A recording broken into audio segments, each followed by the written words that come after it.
चलिए बात कर लेते हैं गंगा पर चलने वाले क्रूज की। जी हां, प्रधानमंत्री नरेंद्र मोदी केंद्र के वाटरवे प्रोजेक्ट के तहत गंगा नदी में चलने वाले दुनिया के सबसे बड़े क्रूज गंगा विलास का कल उद्घाटन करेंगे। ये क्रूज देश के 5 राज्यों को छुएगा और यहां से होते हुए निकलेगा, टूरिस्ट को, यात्रियों को लेकर बांग्लादेश तक जाएगा और उसके बाद असम लौटेगा। लेकिन सर्विस शुरू होने से पहले इस पर सियासत शुरू हो गई है। पहले जेडीयू के राष्ट्रीय अध्यक्ष ललन सिंह ने मोदी सरकार के इस ड्रीम प्रोजेक्ट को बिहार में रोकने तक की बात कह दी, तो अब अखिलेश यादव ने इस क्रूज से नाविकों के लिए रोजगार में संकट में आ जाएगा, ये कहा है।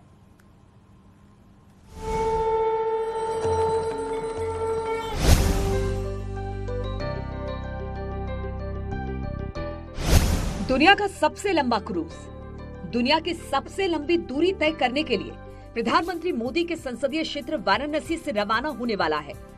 क्रूज गंगा विलास काशी में डेरा जमा चुका है और 13 जनवरी को प्रधानमंत्री मोदी क्रूज को वर्चुअली हरी झंडी दिखाएंगे और उसके बाद क्रूज अपने सफर पर रवाना हो जाएगा।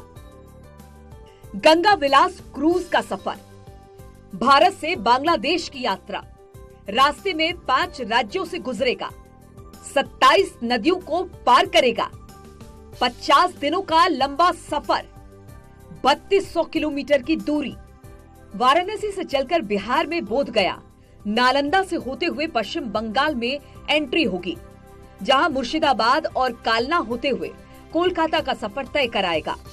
फिर बांग्लादेश की राजधानी ढाका पहुंचेगा।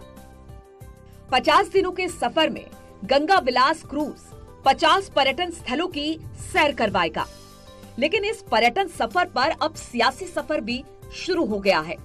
जेडीयू के राष्ट्रीय अध्यक्ष ललन सिंह ने मोदी सरकार के इस ड्रीम प्रोजेक्ट को बिहार में रोकने तक की बात कह डाली, तो एसपी अध्यक्ष अखिलेश यादव ने बीजेपी पर नाविकों का रोजगार छीनने का आरोप लगा दिया।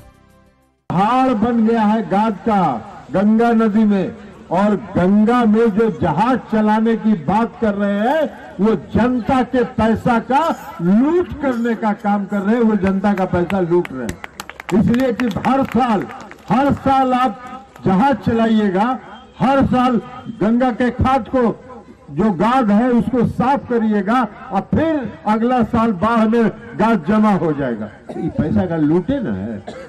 ये सब कोई बिहार में योजना हम लोग नहीं चलने देंगे, निश्चिंत रहिए। वहाँ लोग वैराग्य के लिए, आखिरी समय के लिए, पूजा पाठ के लिए, आध्यात्म के लिए आते हैं और सीखने के लिए आते हैं। लेकिन ये भारतीय जनता पार्टी टूरिज्म और पैसा बढ़ाना चाहती है, पैसा कमाने के लिए व्यवस्था बना रही है। आखिरकार वहां के जो निषाद समाज के लोग हैं, जो नाव चलाते थे, नावक थे, उनको क्या लाभ मिलने जा रहा है? उनके लिए क्या सुविधाएं दी गई हैं? क्या बड़े उद्योगपतियों के लिए सुविधा होगी या बाहर से जो कारोबार करने वाले लोग हैं उन्हीं के लिए सुविधा होगी?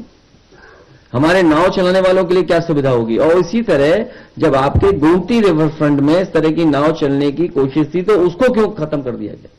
गंगा विलास क्रूज पर जारी सियासत के बीच डिप्टी सीएम केशव प्रसाद मौर्य ने अखिलेश यादव पर पलटवार किया। उन्होंने ट्वीट में लिखा, हमारी सरकार आध्यात्म के साथ पर्यटन को भी बढ़ावा दे रही है। काशी विश्वनाथ धाम बनने से लाखों श्रद्धालु वहां आ रहे हैं, जिसका लाभ वहां के कामगारों, मल्लाहों और काशीवासियों को मिल रहा है। अखिलेश जी को एक क्रूज और घाटों पर घुमाने वाली नावों में फर्क समझ नहीं आता है। एमवी गंगा विलास क्रूज दुनिया का सबसे लंबा और आलीशान क्रूज है।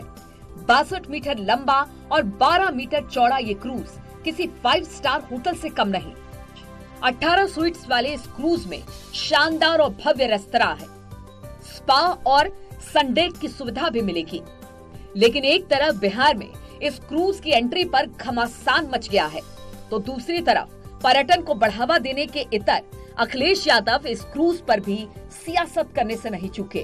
खैर, प्रधानमंत्री मोदी की योजना को सफल बनाने के लिए योगी सरकार पूरी तरह से प्रतिबद्ध है, लेकिन सियासत में विरोध का प्रावधान है तो समाधान निकालते हुए सावधान रहने की भी जरूरत है। Bureau report, news city.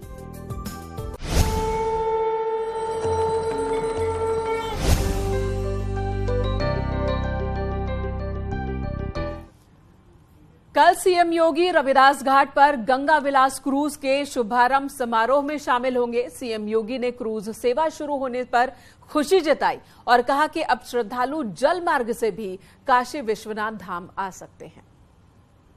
आजादी के अमृत महोत्सव वर्ष में गंगा विलास क्रूज सेवा का संचालन माननीय प्रधानमंत्री जी के एक भारत श्रेष्ठ भारत की संकल्पना को भी एक नई ऊंचाई प्रदान करेगा। श्री काशी विश्वनाथ धाम बनने से वाराणसी में पर्यटकों और श्रद्धालुओं की संख्या कई गुना बढ़ी है। आदरणीय प्रधानमंत्री जी के कुशल मार्गदर्शन में राष्ट्रीय जलमार्ग संख्या 1 प्रारंभ हो गया है। बाबा विश्वनाथ के दर्शन पूजन के लिए श्रद्धालु अब जल, थल और नभ तीनों मार्गों से काशी आ सकते हैं।